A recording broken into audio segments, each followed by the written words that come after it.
Our very first speaker tonight is Melissa Krone, who's going to be speaking on oral culture. Melissa is the managing editor of the New Quarterly, a journal of Canadian writers and writing. Melissa also organizes the London Poetry Slam every month and is an active member of the community of her neighborhood community garden every summer. Whether you're an artist, an issue, or a growing thing, you want Melissa looking out for you. So let's welcome Melissa Krone.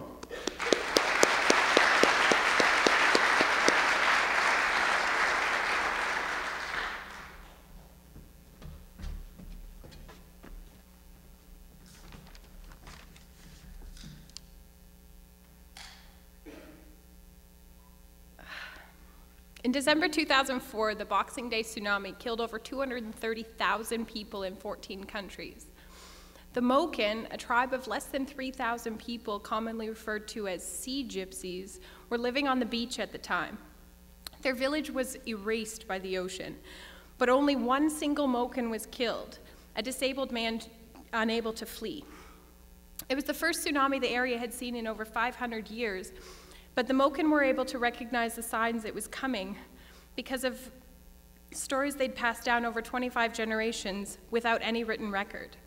By the time the tsunami hit, the Moken had already fled to the highest point on the island.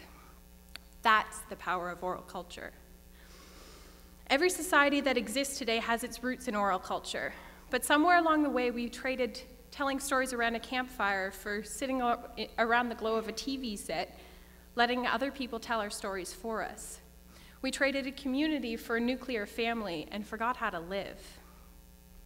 Try to remember the last time you heard someone tell a joke. Jokes and tall tales once helped us connect to people we might not know well enough to tell our own stories to.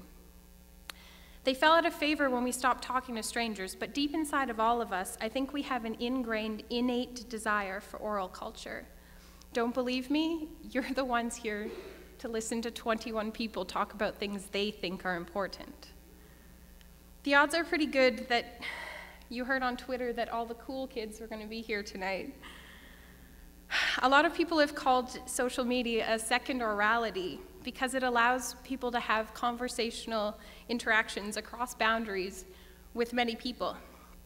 While this is absolutely true, I also have absolutely no desire to talk about social media. I think we talk about it too much. I think that the real magic happens when people actually turn off their screens and remember where we came from. Orality is what allowed us to share a collective memory, to build lasting communities. In a society with no written record, people are an essential resource. Before we could write down our knowledge, we had no choice but to treat each other with respect, because alienating individuals meant that we'd have a gaping hole in our collective knowledge. Now we have Google to tell us anything we need to know. But let's think back to that tsunami for a second. On one hand, we have scientists collecting more data than they can ever know or understand. On the other hand, a group of people harvesting their collective experiences. The scientists have a lot of valuable data to explain why the tsunami happened. The Moken have one hell of a story to tell their grandkids because their children are still alive. There's a lot of scary things coming in our direction. People are starving, we're running out of resources, we're running out of topsoil to grow our food. The earth is starting to take her revenge on us with droughts and floods and snowmageddon, but we can't seem to get our shit together to do anything about it. How do you motivate people to act? Not by writing about it. In Canada, we have a reported literacy rate of 99%, but the Canada Council on Learning reports that less than half of adults can read and understand a newspaper. We'll change the world by reclaiming our oral roots. I run the London Poetry Slam. On the third Friday of every month, up to 12 poets from all backgrounds share their unique view of the world. Then, just for fun, we choose 5 random judges from the audience to score their performance like the Olympics, to prove that you don't need a fancy degree to judge a great poem.